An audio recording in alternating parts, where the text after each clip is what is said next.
6장 22절부터 71절까지거든요. 그걸 좀 바꿔주세요. 네. 예수님은 생명의 떡, 예수님의 생명의 떡. 이 부분은요 길기도 하지만 우리가 신앙생활할 때 진짜로 중요한 이 기본적인 믿음 생활이라는 것은 무엇인가, 반듯한 믿음 생활은 무엇인가를 가르쳐주는 예수님의 교훈이에요. 그래서 이거는 이 부분은요 엄숙한 마음으로 읽고 이걸 잘 깨달아야지 우리가 제대로 된 신앙생활을 하는 거지, 이 요한복음 6장을 잘 모르고 또 6장 말씀을 의미를 깨닫고 제대로 안 살면서 신앙생활을 하면 자기가 무슨 신앙생활을 제대로 하고 있는지도 모를 거예요. 많은 사람이, 이건 스토리도 아니고요, 이건 정말 우리 믿음 생활이 뭔가를 가르쳐주는 귀중한 말씀입니다.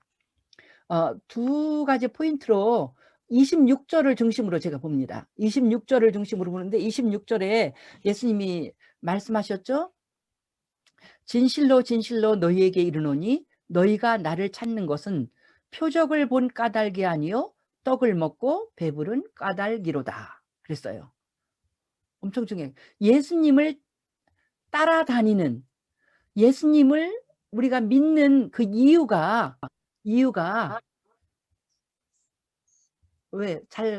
예수님을 믿는 이유가 표적을 본 까닭 때문에, 표적을 보았기 때문에 믿어야 된다는 거예요.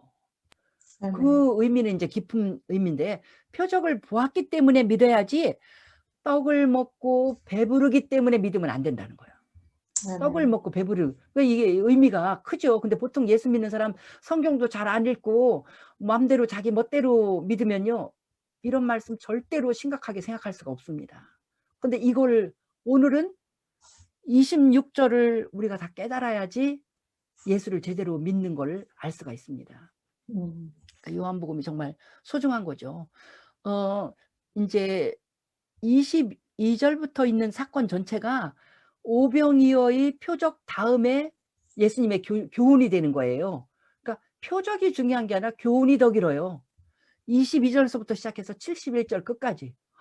그러니까 거의 50절이잖아요. 50절을 표적보다도 더 중요한 교훈에 대해서 예수님이 하신 그 말씀을 요한이 그 깊이를 잘 깨닫고 이렇게 기록을 해줘서 우리로 하여금 올바른 믿음 생활을 하도록 성경이 지금까지 온 것이 얼마나 감사한지. 안 그러면 우리도 멋대로 믿음 생활할 거 아니에요. 성경을 안 읽으면 우리가 제대로 믿음 생활을 할 수가 없습니다. 그래서 26절을 중심으로 보면은요 예수님이 우리에게 주시는 말씀은 뭐냐면 표적을 보았기 때문에 예수를 믿는 사람이 되라는 거예요. 표적을 보았기 때문에. 그러면 이거는 무슨 말일까요? 기적이 일어나, 표적이 일어났어요. 그러니까 이제 쉽게 말하면 기적이 일어났어. 그러면 표적을 보았기 때문에 예수를 믿는다는 건 뭘 말하냐면, 내가 살다가 어떤 일로 도저히 기도가 응답될 수가 없는 심각한 문제였는데 내가 기도를 했는데 하나님이 응답하셔갖고 기적이 일어났어요. 그러면 내가 어떻게 생각해야 되냐면, 하나님은 이런 분이시구나. 그 표적을 보면서 하나님을 생각하라는 거예요. 그러니까 표적 자체에 매달리지 말라는 게 이 본문의 내용입니다. 하나님은 이런 분이시구나. 하나님의 사랑이 이렇게 크시는구나. 하나님은 이렇게 능력이 있구나. 하나님의 지혜는 이렇게 깊구나. 그러면서 하나님을 찬양하는, 그것이 바로 표적을 보았기 때문에 예수를 믿는 거예요. 또 하나님은 누구하고 비교할 수 없는 분, 두려움과 떨림으로 하나님에게 나가게 되는 것, 이게 표적을 보았기 때문에 예수를 믿는 거예요. 이런 사람이. 예수님이 왜 이런 말씀을 하셨는가 배경을 보면은요 22절에 이튿날이라고 그랬어요. 이튿날은 뭐냐면 오병이어의 표적이 일어난 그 다음 날을 말하는 거예요. 그 전날에 있었던 사건은 오병이어의 표적이 일어나니까 모였던 많은 사람들이 놀랍다. 이분이 보리떡 5개로 10,000명을 넘게 먹일 수 있어? 이런 기적은 보지를 못했다. 그러니까 이분이 왕이 됐으면 좋겠다. 이분이 왕이 되면 우리나라의 먹고 사는 문제는 그게 제일 큰 문제인데 문제가 없어. 경제 문제는 문제가 없어. 이분은 다 기적으로 이제 일을 하실 분이니까. 그래서 예수님을 왕을 삼으려고 그랬어요. 그 예수님 의도는 그게 아니거든요. 예수님은 너무 싫으셨어요. 그래서 예수님 도망가셨어. 그래서 예수님을 붙잡아서 막 추대를 해서 왕을 삼으려고 했는데 10,000명이 넘는 무리가 예수님이 산으로 도망을 가버려 갖고 못했어요. 그리고 제자들은 그냥 니네는 가거라. 그래서 제자들이 배를 타고 떠났어요. 근데 그 다음날에 사람들이 그 떡을 먹었던 그 자리에 왔더니 예수님도 안 계시고 제자들도 없고 아무도 없어. 그래서 예수님이 이제 이 갈릴리 호수를 건너가셨구나. 그래서 이 사람들이 호수를 건너서 거기로 온 거예요. 와서 예수님을 만나서 너무 기뻤어. 그래서 아우 랍비여, 여기 나오잖아요. 25절에 바다 건너편에서 만나 랍비여 언제 여기 오셨나이까. 반가워서 예수님 언제 어떻게 오셨어요? 참 제주도 좋으시지. 막 그러면서 예수님이 이제 인기가 얼마나 인기 있어요. 그런데 예수님이 이런 무리를 향해서 쌀쌀하게 하시는 말씀이에요. 그 무리를 예수님이 싫어하신 거예요. 그 무리를 제대로 믿는 사람으로 안 본 거예요. 그래서 예수님이 진실로 진실로 26절 너희에게 이르노니 너희가 나를 찾는 것은 표적을 본 까닭이 아니요 떡을 먹고 배부른 까닭이로다. 너희들 나 찾는 거 떡 먹고 배부른 기억 때문에 나를 찾는 거지. 예수님은 우리의 속을 다 알잖아요. 많은 사람이 예수를 따라왔는데 그 사람들의 마음속이 뭐냐면 떡으로 가득 차 있는 게 예수님한테 보였어요. 와, 어제 그거 대단했어. 배가 고플 때 보리떡이 그렇게 맛있는지 몰랐네. 물고기 정말로 맛있었어. 아이고, 오늘은 도시락도 안 가져왔을 거예요. 뭐 그런 능력 있는 분인데 만나면 오늘 음식은 해결됐다. 아주 그냥 배 터지게 먹는다고 생각을 한 거예요. 그래서 그들을 보니까 그들의 눈길을 볼 때 진실한 믿음으로 예수를 따르는 게 아니라 떡 생각에 너무너무 즐거워서 그 눈길로 예수님을 바라보는 걸 예수님이 깨달은 거예요. 너무 실망하고 예수님은 그런 기적을 행해주고 싶지가 않은 거예요. 그래서 너희들 나를 찾는 까닭 이유를 내가 알겠다. 떡 먹고 배불러서 나를 찾지 표적을 보고 찾는 게 아니구나. 그래서 이런 기록이 유독 요한복음에만 있잖아요. 그래서 요한은 예수님의 기적을 기적이라고 말을 안 하고 표적이라고 말을 했는지도 모릅니다. 표적을 보았기 때문에 너희들이 나를 찾았으면 내가 기뻤겠는데 너희는 떡 먹고 배부른 거 그건 표적의 어떤 육신적인 결과잖아요. 세상적인 어떤 유익이잖아요.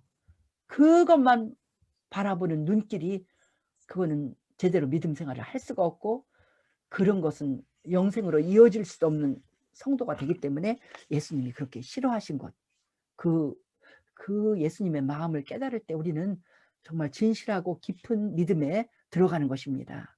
아멘. 그래서 예수님이 말씀하셨죠. 27절에 썩을 양식을 위하여 일하지 말고 영생하도록 있는 양식을 위하여 하라. 내가 두 번째 제목이 기적의 떡을 먹고 배부른 이유로 예수 믿는 사람들은 어떤 사람인가가 거기서 그 사람이 바로 썩을 양식을 위해서 일하는 사람이죠. 그건 이제 두 번째 주제로 보고요. 여기는요. 표적을 보았기 때문에 예수를 믿는 사람들, 이 사람들에게 어떤 일이 일어나나 그렇게 어떤 그 기적이 일어날 때 하나님이 보여. 우리 하나님은 이런 분이구나. 이런 사람은요. 27절에 나온 것처럼 영생하도록 있는 양식을 위해서 일하는 사람이 돼요. 영생하도록 있는 양식을 위해서 일하는 사람이 되는데 이 양식은 인자가 너희에게 준다고 그랬어요. 이 양식은 영생하도록 있는 양식에 밑줄을 걷죠. 이 영생하도록 있는 양식을 위해 일하는 사람. 그러니까 그런데 이 양식은 예수님만이 주실 수 있는 양식이라는 거예요. 아멘. 27절에 나왔잖아요. 인자가 너희에게 준다는 건 뭐냐면 이 양식은 예수님이 주시는 선물인데, 그러니까 이 양식이 영생이잖아요. 영원히 살 수 있는 길로 가는 건데 그 영생은 선물이라는 거죠. 예수님이 주시는 아멘. 선물. 응? 내가 무슨 일을 해서 받는 게 아니라 내가 예수를 믿기 때문에 예수님이 나에게 주시는 그 선물, 그것이 바로 영생인 걸 볼 수가 있죠. 우리 요한계시록 7장 14절에서는 그러잖아요. 천국에 영생을 받고 천국에 들어간 사람들은 다 옷이 아주 흰 옷을 입고 있어. 어떻게 이런 옷을 입었나 물어봤더니 어린 양의 피에 옷을 씻어 희게 했다는 거예요. 어린 양의 피가 예수의 십자가의 보혈이잖아요. 예수의 십자가의 보혈을 믿는 사람마다 흰 옷을 입고 영생에 이르는 그런 선물을, 축복을 우리가 받는 거죠. 그래서 이렇게 표적을 보고 우리 하나님을 바라보는 사람은 이런 은혜의 길을 걷게 된다는 거예요. 그리고 이 예수님은 또 누구냐면 인자는 하나님께서 인치신 분이다. 이거 뭐냐면 예수님은요, 하나님께서 도장 인자잖아요. 그러니까 하나님께서 도장을 딱 찍었어. 하나님이 보증한 분이라는 거예요.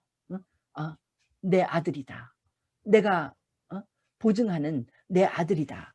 그렇게 하나님이 보증하신 그 예수님이 주시는 유일한 양식이 영생이라는 거죠. 영생의 선물을, 표적을 보고 예수 믿는 사람은 이런 놀라운 축복을 받습니다. 또 표적을 보고 예수 믿는 사람은 28, 29절에 있는 것처럼 하나님의 일을 할 수 있어요. 하나님의 일을 할. 하나님의 일은 뭐예요? 그러니까 이런 말을 하니까 그 무리들이 그랬어요. 그 막 정말 믿음도 없이 예수님 먹는 음식 때문에 예수님을 따라왔던 사람들이 어떻게 해야지 하나님의 일을 하죠? 이렇게 물었어요. 그랬더니 예수님의 대답이, 하나님의 일은 뭐냐? 하나님께서 보내신 일을 믿는 것이 하나님의 일이다. 응? 믿는 게 하나님의 일이라고. 하나님의 일이라고 해서 하나님의 일 뭘까? 하나님의 일, 내가 나가서 전도하는 것, 내가 뭐 예배를 드리는 것, 이거는 그게 진짜 중요한 하나님의 일이 아니라 제일 중요한 기초가 되는 하나님의 일은 일단 믿음을 갖는다는 거잖아요. 하나님이 보내신 이가 누구예요? 예수님이잖아요. 예수를 믿는 것이 하나님의 일이에요. 예수를 아멘. 믿는 믿음이 제대로 들어오면 우리가 나머지 모든 아름다운 하나님의 일을 저절로 하게 돼요. 저절로 하게 되는데, 예수님을 믿는 믿음이 없으면 억지 춘향으로 그런 거 해도 우리가 하나님의 일을 정말 제대로 우리 하나님이 받아주시는 일을 할 수가 없지요. 그래서 우리가 이 표적을 보았기 때문에 예수를 믿는 사람의 대표로 우리가 베드로를 보는 거예요. 거기 누가복음 5장 8절에서 11절 보라고 써놨죠. 누가복음 5장 8절에서 11절에 베드로가 예수님의 표적을 볼 때 베드로가 이렇게 고백했어요. 주여, 나를 떠나소서, 나는 죄인이로소이다. 아멘. 이게 바로 표적을 보고 예수를 믿는 사람인 거예요. 아멘. 이 많은 무리들은 그랬죠. 예수님이 보리떡 5개로 10,000명을 넘게 먹이니까 막 예수님한테 와서 막 그냥 손을 붙잡고 늘어졌어. 예수님, 우리 임금이 돼주세요. 인기가 최고 좋아. 이렇게 하는 사람은요, 이렇게 예수님이 얼마나 두렵고 놀라우신 분인지도 모르고, 예수님 계속 나한테 떡 만들어 주세요, 이렇게 가는 이런 신앙이라면 이 사람은 떡을 먹고 배부르게 자기 육신의 유익 때문에 예수를 믿겠다는 사람이에요. 이런 사람은 제대로 믿음 가질 수가 없습니다. 예수님은 어떤 사람이 되기를 바라냐면 이 베드로 같이 되라는 거예요. 베드로 보세요. 고기 잡는 것이 베드로의 전문 직업이었잖아요. 그런데 베드로가 전날 밤에 그렇게 밤새도록 고기를 잡으려고 해도 한 마리도 못 잡았어요. 그래서 베드로는 알아. 이 바다에는 오늘 고기가 안 몰려 있구나, 없다는 걸 알아요. 근데 예수님이 그물을 내려보라 그랬어. 그래서 내가 밤새도록 고기를 잡으려고 했는데 못 잡았지만 말씀을 믿고 내가 그물을 내려보겠다 그랬어요. 아멘. 말씀을 믿고 내려보겠다고 하니까 깜짝 놀랐죠. 그냥 믿져야 본전, 그렇게 하고서는 지금 내렸는데, 믿고 순종을 했더니 얼마나 고기가 많은지, 밤새 훑어도 한 마리도 안 보이던 그 갈릴리 호수에서 고기가 갑자기 어디서 몰려왔는지, 그물이 배 2개에 2대에 그물마다 고기가 너무 많아서 배가 가라앉으려고 그래. 그렇게 고기를 많이 잡았어요. 그러니까 다른 사람들은 전부 다 "와 놀랍다, 놀라워. 이 세상에 이게 웬일이야. 어? 뭔 일이야." 그러면서 막 좋아서 "야 돈 벌었네." 신이 났어요. 그런데 베드로의 이 행동을 배우라는 거예요. 베드로는 어떻게 했어요? 그 자리에서 내가 죄인. 무릎을 꿇고 "나는 죄인이로소이다." 일어서지도 아멘. 못했어요. 감히 그 앞에서 무릎에 힘이 풀려 그 앞에서 서 있을 수도 없어요. 나를 떠나소서. 어? 왜냐하면 자기가 움직일 수가 없어. 이렇게 엄청난 분인 거를 깨달을 적에 나는 한 발짝도 못 움직여. 어? 나는 죄인입니다. 당신 앞에 나는 아무것도 아닌 죄인이고 이렇게 위대한 분 앞에 하나님 같으신 당신 앞에 나는 감히 서 있을 수가 없습니다. 나는 당신을 감당할 수가 없습니다. 나를 떠나 주십시오. 나는 죄인입니다. 그러니까 자기는 한없이 낮은 인간이고 예수님은 하나님이신 예수님, 높고 귀한 그분인 것을 그는 그걸 보고 깨달은 거예요. 그래서 이렇게 고백을 한 거예요. 이게 바로 표적을 보았기 때문에 예수를 믿는 사람인 것입니다. 아멘. 내가 이 그전에는 그렇게 큰 표적을 내가 보지 못했죠. 그냥 기도하다가 이런 정도였어요. '아 여름에 수련회를 가야 되는데 집안에 딸이나 하나라 나한테 집안일을 맡겨서 내가 못 갔는데 아 수련회 가고 싶다.' 그래서 내가 처음 기도한 게 수련회 좀 가게 외지에 가 있는 우리 엄마 오셔 갖고 사업을 하고 계셨는데 오셔서 나를 좀 휴가를 줬으면 여름방학 때인데 휴가를 줬으면 좋겠다 해서 기도했어요. 그것도 또 별로 안 믿어졌는데 그냥 기도를 했어. 그랬더니 수련회 가기 전전날인가 엄마가 갑자기 오셨어요. 그래서 "내가 저기 학생들 모이는 수련회를 가고 싶다." 그랬더니 엄마가 또 아주 흔쾌히 허락을 했어요. 그래서 내가 가게 됐거든요. 그래서 '내가 기도했는데 이루어졌네.' 그런 기도를 했어. 근데 29살 됐을 때는 내가 심각한 병에 걸린 거예요. 병에 걸리니까 이거는 여태까지 우리 모임이 장로교식으로 가르쳐서 아플 때 병이 낫는 기도를 하라는 걸 안 가르쳐 줬거든요. 안 가르쳐 줘서 난 배운 적도 없어. 근데 실제로 내가 심각하게 아파. 이거 대수술을 받지 않으면 안 낫게 생겼어요. 그런데 내가 갑자기 믿음이 생겼어요. '아 내가 뭐 하나님이 천지를 만드시고 인간의 몸을 만드셨으면 그게 외과적인 병이든지 내과적인 병이든지 내가 기도하면 하나님은 나를 낫게 해 주시겠지. 인제 나한테 달려 있다. 나 기도해야 되겠다.' 그래서 내가 기도했어요. 하루밖에 기도를 안 했어. 근데 간절히 믿는 마음으로 내가 기도를 했는데 하루 기도했는데 정말 내 병이 나섰어요. 나섰을 때 내가 얼마나 놀랐을까요?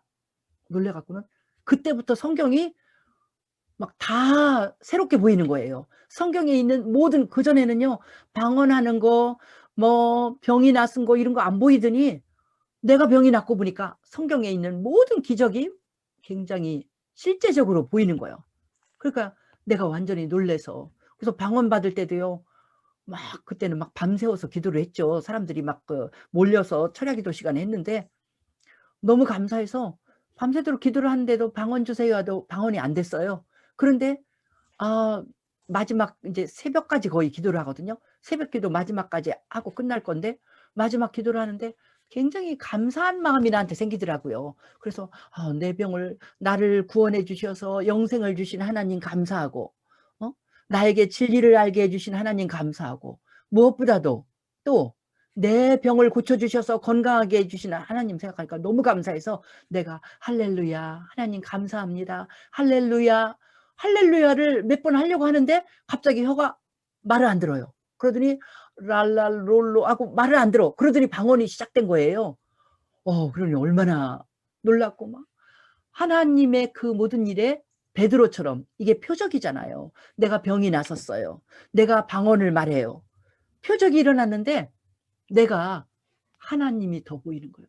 우리 하나님은 무한한 능력의 하나님, 우리 하나님은 무한한 사랑의 하나님, 그 하나님의 말씀이라면 진짜 팥으로 메주를 써도 믿을 수 있는 믿음이 생기는 그런 마음이 된 거예요. 그리고 하나님은 한없이 높고 나는 아무것도 아닌 것이 내가 왜 하나님 앞에 뭘 그렇게 할 말이 많은가. 더 내가 낮아지고 베드로와 같은 상태가 될 때, 그때 우리의 이런 그 믿음. 그래서요, 정말로 믿음을 가질 때는요, 나중에는 병이 낫고 안 낫고도 상관없어. 그래서 우리 그 이제 이어령 씨 딸, 이름이 네. 뭐지? 이 이민자, 어, 민, 이민자?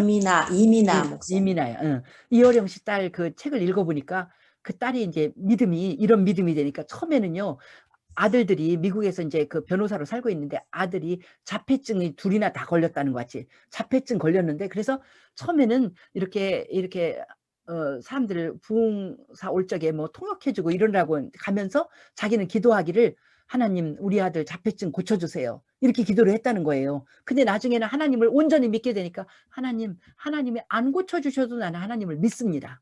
우리 아멘. 믿음이 이렇게, 하나님 이 병을 고쳐줘야 나 믿어요. 응? 이 망한 사업을 살려줘야 나 믿을 거예요. 이런 믿음은요, 떡을 먹고 배부르기 때문에 예수를 떠나가는 믿음이고, 믿음 생활 오래 했는데도 여전히 그 믿음이라면 그 믿음은 단계가 낮은 믿음이고 예수님한테 인정받을 수 없는 믿음이에요. 정말 우리의 믿음이 큰 믿음은 뭐냐면, 이제 주님께서 나한테 내가 기도하는 그 기도 제목, 세상에서 필요한 그것을 주셔도 안 주셔도 상관없습니다. 나는 주님이 가장 최고이고 주님은 항상 전능하시고 주님은 놀라운 분인 것을 나는 확실히 믿습니다. 아멘. 이렇게 나가는 믿음이, 이제 표적을 보았기 때문에, 표적 한두 가지만 봐도 이런 이 믿음을 가진 사람은 주님을 온전히 신뢰합니다. 그런데 그 믿음을 안 갖고 계속해서 이 낮은 위치에 머무르는 사람은 항상, 하나님이 많은 기적을 행해 줬는데도요, 하나님한테 계속해서 하나님 이것도 해주세요, 이거 해줘야 난 믿을게요, 이런 믿음으로 나갈 때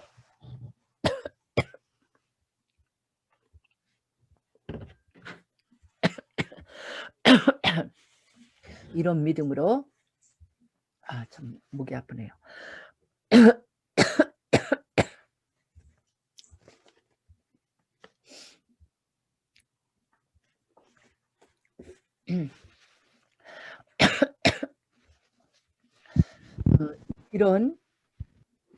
이런 믿음으로 나갈 때는 우리가 그 예수님의 그 온전한 예수님을 믿는 그런 그 표적을 본 믿음으로 우리가 나가지 못하는 것입니다. 또 이런 귀한 믿음을 가진 사람은, 예수님은 생명의 떡, 이 생명의 떡 대신 예수님의 은혜를 다 받는 거예요. 이 생명의 떡, 예수님께 오는 자는 줄이지 않고 예수를 믿는 자 영원히 목마르지 않는다, 이렇게 말씀을 하셨잖아요. 그러니까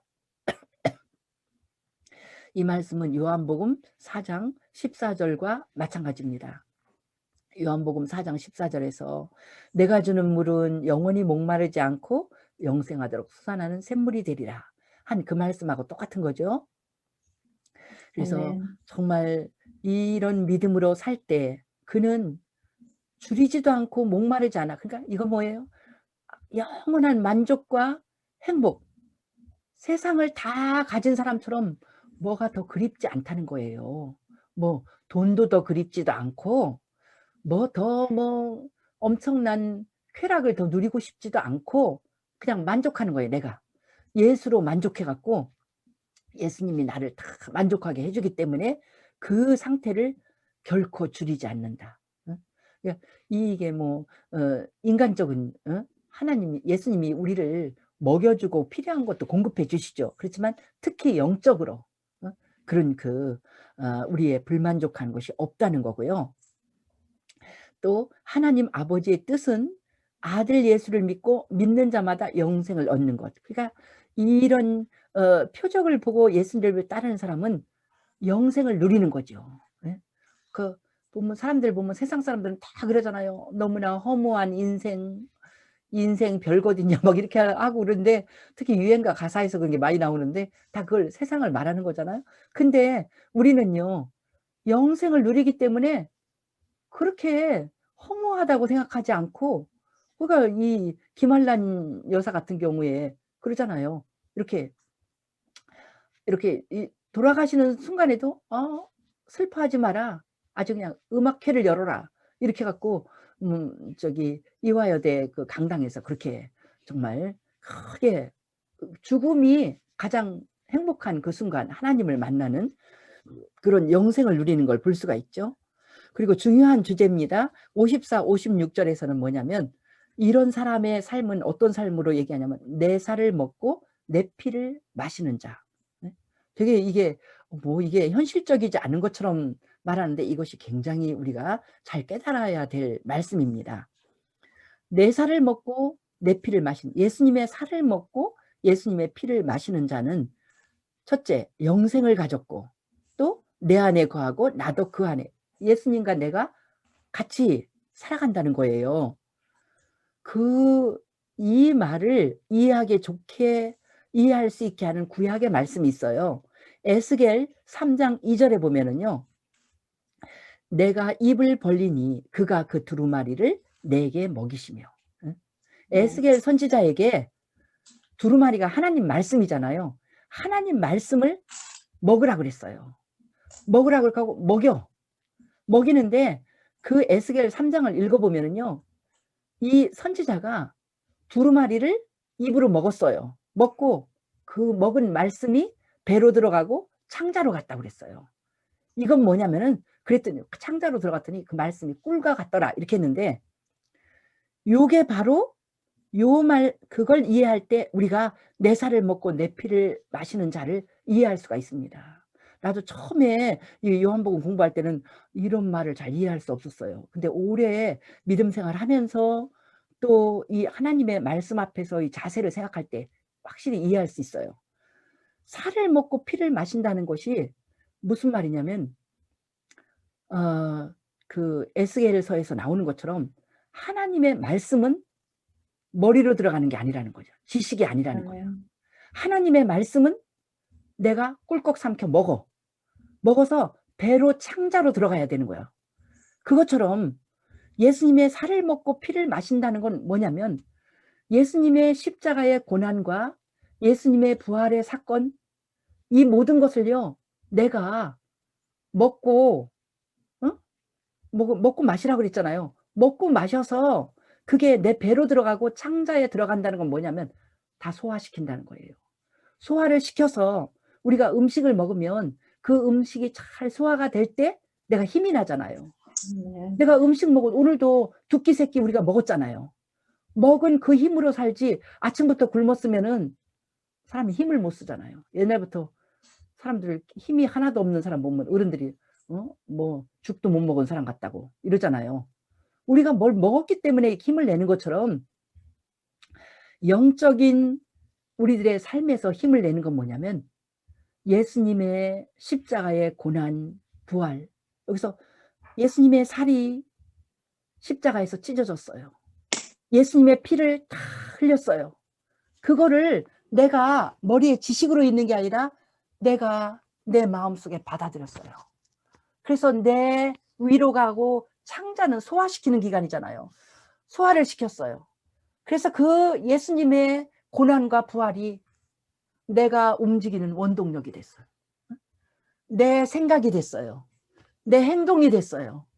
그래서 내가 무슨 일을 하든지 내가 생각을 하고 내 생각이 이럴 때 나는 저걸 내가 이 사람의 저런 말을 했는데 내 생각을 어떻게 정리할까? 그럴 적에 예수님의 십자가의 고난을 생각하면서 예수님은 나를 그렇게 사랑하셨지. 응? 또 예수님은 부활하셨지. 이게 내가 행동할 때도 저 사람 너무너무 미워. 저 사람 미워해도 이유가 있어. 저런 사람을 미워해야 돼. 저런 사람은 한 대 때려줘야 돼. 응? 저 사람은 상종을 하지 말아야 돼. 이런 사람인데 예수님의 십자가의 그 고난이 내 속에 다 들어왔어요. 그래서 예수님이 그러잖아요. 내가 주님과 선생이 돼서도 너를 이렇게 섬겼는데 너희가 서로 사랑하는 것, 서로 발을 닦아주는 게 마땅하다고 그랬잖아요. 그러니까 그것이 다 내 속에 와서 내 생각이 되고 내 행동이 됐어요. 그래서 내가 용서 안 할 수가 없어. 나 같은 용서할 수 없는 사람을 용서하면서 그렇게 나를 위해서 십자가의 보혈을 흘려주셨는데 그 은혜를 받은 내가 어떻게 다른 사람을, 응? 내가 다 너 잘못됐어 판단하고 그 사람을 용납하지 못하고 그 사람을 막 내 잣대로 재고 할 수가 없어. 그래서 내가 생각을 고쳐먹고 내 행동이 옛날 같았으면 내가 막 올바른 소리하고 막 그 사람을 괴롭혔을 건데 예수님의 그 사랑이 내 속에 들어와서 내가 그렇게 할 수가 없어.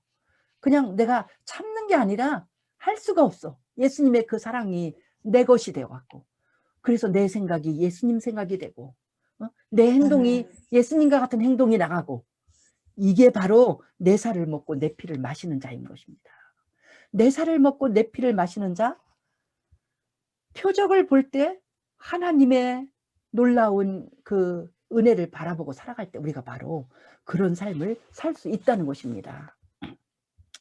그래서 정말 이것이 얼마나 소중한가. 54, 56절 살을 먹고 피를 마시는 자, 그런 것을 우리가 보게 되고요. 우리가 5장 7절에서 57절에서 내가 아버지로 말미암아 사는 것 같이 나를 먹는 그 사람도 나로 말미암아 살리라. 그러니까 나로 말미암아 살리라. 이건 뭐냐면 예수가 내가 살아가고 말하는 모든 힘이 된다는 거예요. 그냥 내가 나로 말미암아 살리라. 그것도 이게 예수님이 내 속에 들어왔기 때문에 내가 뭘까 승리의 생명의 길을 걸어간다는 이 말이 되는 거예요. 예수가 내 속에 안 들어왔으면 내가 또 옛날같이 헛된 짓을 하고 다녀. 근데 예수가 내 속에 들어와서 예수님처럼 말하고 예수님처럼 행동을 하니까 예수님 때문에 내가 살 길을 걸어가. 그리고 결론은 영생이죠. 이 땅에서도 나는 훌륭하게 예수님의 제자다운 성공적인 삶을 살 수 있는 거예요. 나로 말미암아 살리라.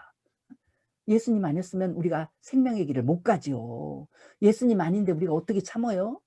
예수님이 내 속에 들어오지 않는데 우리가 어떻게 그렇게 훌륭한 말을 해요? 그렇게 훌륭한 행동을 해요? 못합니다. 아무리 훌륭해도 내가 예수님 안 믿을 때도 나도 착한 사람이었어요. 근데 살다 보니까 그거 가지고 안 되겠더라고요.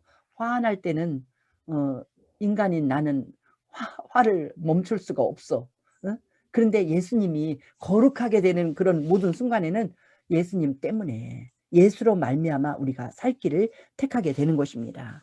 그리고 내가 너희에게 이른 말은 영이요 생명이라. 이 모든 말씀은요 다 영적인 말씀인 것입니다. 영적인 말씀이고 생명의 말씀이에요. 그리고 68절 영생의 말씀이 주께 있사오니 우리가 누구에게로 가오리까. 예수님이 이렇게 내 살을 먹고 내 피를 마시고 이런 말 하니까 사람들이 무슨 이상한 소리 하네. 저게 뭐 징그러운. 더군다나 이스라엘 사람들은 피를 못 먹게 하잖아요. 근데 이단이다 이단.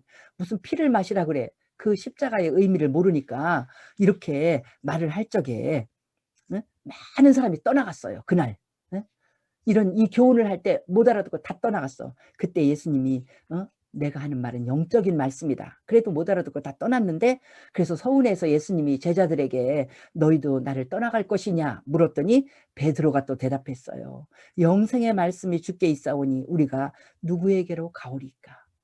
못 떠난다는 거예요. 영생의 말씀이 예수님께 있는 걸 아는데 내가 어떻게 떠납니까? 이건 뭐예요? 표적을 보았기 때문에 예수를 믿는 사람은 예수를 못 떠난다는 거예요. 거꾸로 말하면 그걸 보고 그걸 보지 않고 그냥 날마다 기적이 일어나기를 바라는 이 믿음으로 사는 사람은 예수님을 결국 떠날 수밖에 없다는 거예요. 예수님이 그런 사람을 맨날 만족시켜주는 그런 일을 하지 않거든요. 그러니까 그런 사람을 시험할 때 그 사람은 다 떠나고 말게 되겠죠. 내가 목이 아파서 지금 목을 따뜻하게 하면은 기침을 안 해요. 그래서 다음에는 스카프를 메고 해야 되겠네. 교회에서 가르칠 때도 그랬거든요. 그래서 표적을 보았기 때문에 예수 믿는 사람들, 우리는 이런 사람이 돼야 됩니다. 이 한 가지 표적을 봐도 그 표적을 볼 때 하나님이 어떤 분이신가를 단박에 알아서 계속해서 표적을 구하지 않고, 물론 우리가 어려운 일이 있을 때 기도는 합니다. 기도는 하지만 우리 하나님 앞에 하나님을 100% 신뢰하는 믿음으로 들어서서 우리가 이렇게 예수님의 살을 먹고 피를 마시는 사람처럼 예수님으로 인해서 말하고 예수님으로 인해서 행동하고 이렇게 적극적으로 순종하고 살아갈 때 우리는 결코 예수를 떠날 수가 없는 진실한 주님의 제자가 되고 하나님의 일꾼이 될 줄 믿습니다. 아멘. 그 다음에 이번은 반대예요. 기적의 떡을 먹고 배부른 이유로 예수 믿는 사람들. 26절에 그것도 기초를 하고 있죠. 그러니까 기적의 떡을 먹고 배부른 이유, 이건 뭐냐면 내 병을 고쳐주셨기 때문에, 내 사업을 형통하게 하기 때문에, 내 자녀를 성공시키기 때문에, 돈과 명예를 주시기 때문에. 기복신앙으로 예수를 믿는 사람은 끝까지 갈 수 없다는 겁니다. 그걸 지금 굉장히 중요한 거잖아요. 그걸 가르쳐 주는 거예요. 그래서 이런 사람은 뭐냐? 27절, 썩을 양식을 위해 일하는 사람이에요. 썩을 양식이란 건 뭐냐면 영원하지 못할 것. 이런 사람은 평생 영원하지 못한 돈과 명예와 쾌락을 쫓아갑니다. 얼마나 불쌍해요? 영원하지 못한 돈. 우리 지금 알잖아요. 삼성의 회장이 우리나라에 돈이 제일 많아요. 그 사람들한테 지금 우리가 보잖아요. 이건희 회장에게 돈이 필요했어요? 영원하지 못한 거예요. 그분이 그냥 식물인간처럼 누워있을 때 아무것도 아니에요. 지금 이건희 아들이 되는 이재용 회장도 얼마나 불쌍해요. 돈이 많기 때문에 그런 고난을 당하고 있어요. 세상에 그 감옥에서 보통 사람도 이렇게 이 맹장이 터질 것 같으면 빨리 우리도 다 병원을 가는데 그 돈 많은 사람이 병원을 빨리 못 가고 맹장이 터져서 복막염이 됐으니 대장까지 끊어냈다고 그러잖아요. 돈이 무슨 소용이에요? 그리고 영원하지도 못해요. 갈 때 한 푼도 못 갖고 가. 그러니까 그걸 위해서 일하지 말라는 거예요. 우리는 영원한 거, 제일 똑똑한 사람은 영원한 걸 붙잡는 거예요. 우리 하나님이 주시는, 예수님이 주시는 걸 붙잡는, 예수 믿는 사람은요 정말로 제일 약업 빠진 사람이 누군 줄 알아? 예수 믿는 우리인 줄 믿습니다. 우리는 하나도 안 잊어버려. 그런 걸 우리가 믿고 가요. 28절, 하나님의 일은 뭐냐? 예수를 믿는 거예요. 하나님의 일은 예수 믿는 건데 결국 이거 못해. 기적만 쫓아다니는 사람은 이거 못해요. 하나님의 일을 못하죠. 믿음도 끝까지 못 가져요. 그리고 30절, 계속해서 표적에 매달리는 사람. 성경 여기는 30절을 보라는 거죠. 계속 이렇게 표적을 많이 했는데도 당신 믿도록 표적해 주세요. 이따위 소리 하는 사람은요, 이거 해주세요, 이거 해주셔야 믿어요. 그런 사람은요 하나님이 기도를 해보니까요 1학년 때는 빨리 들어주시고 2학년은 그 온전히 100% 믿는 믿음이 아니고 그렇게 시험해 보려고 할 때 그것이 우리 주님이 그것을 받아주지 않습니다. 이렇게 계속해서 이런 사람들은 표적에 매달리고 35절, 반드시 굶주리고 영원히 목마른 인생. 아까 나를 믿는 사람은 결코 줄이지 않는다 그랬잖아요. 응? 반드시 굶주리고 영원히 목마른 인생. 이거 보면은요 영적으로도 그래요. 영적으로도 그렇게 굶주리고 목마르고 항상 만족을 못해서 살지만 인간적으로도 세상을 살아갈 때 하나님의 은혜를 못 받으니까 별로 그렇게 세상적인 일에서도 그렇게 끝없는 잔이 넘치는 복이 없는 걸 우리가 볼 수가 있습니다. 41절에서 45절 보면요. 이 사람들은 계속해서 의심하며 수군거려 하나님 아버지가 이끌지 않는, 하나님 아버지가 이끌어 주셔야지 예수님께 온다고 그랬잖아요. 이끌지 못하고요. 결국 예수를 믿을 수 없는 자, 결국은 예수를 믿을 수 없는 자가 바로 이런 자인 것입니다. 53절 보면 이런 사람은 예수의 살을 먹지 않고 피를 마시지 않아 생명이 없는 자. 그러니까 그의 삶에 결코 예수님에게 감동돼 갖고 예수님을 마음에 영접하고 예수님처럼 행동하고 순종을 안 하죠. 그러니까 예수님의 생명이 그에게 있을 수가 없어. 내 멋대로 살아. 한 번이라도 참고 예수님처럼 해보려고 밉지만 예수님이 사랑하라 했으니까 내가 사랑을 실천해 볼 거야. 아니에요. 나 도저히 사랑할 수 없어. 내 멋대로 할 거야. 그냥 때려줄 거야. 저 사람한테 화풀이 할 거야. 자기 멋대로 평생 살면은요, 이 사람은 예수님의 살을 먹고 예수님의 피를 마시지 못하는 거잖아요. 그 예수님의 은혜의 힘으로 사는 게 아니잖아요. 자기 멋대로 살아가기 때문에 결국 그는 예수님의 뜻을 이룰 수가 없는 제자가 될 수가 없습니다. 그래서 66절 결국은 예수를 떠날 수밖에 없는 사람이 됩니다. 결국은 예수를 떠날 수밖에 없어. 그러니까 이게 끝까지 예수를 믿지 않고 도중에 다 나가는 그런 사람들을 교회에서 많이 보거든요. 막 한때는 엄청난 교회에서 막 그냥 일천 번제를 드리고 이런 사람을 봤어요. 근데 결국 그 사람은요, 저 귀신 들린 자기 아들이 낫기를 원했는데 그 아들이 안 고쳐줬다고 그렇게 막 헌신하는 것 같았지만 그것도 아들이 또 빨리 죽었어요. 그러니까 하나님이 왜 내 아들을 빨리 데려가셨냐. 그러니까 치매가 걸렸는데도 그러다가 이제 치매 걸려서 이제는 믿음의 길에 더 이상 데려올 수가 없어. 그러니까 결국 그렇게 떠나요. 자기의 그 생각과 자기의 욕심을 버리지 못하고 그렇게 나갈 때 표적을 쫓아서 갈 때는 계속해서 기적만 구하는 그런 삶은 주님 앞에 있을 수가 없습니다.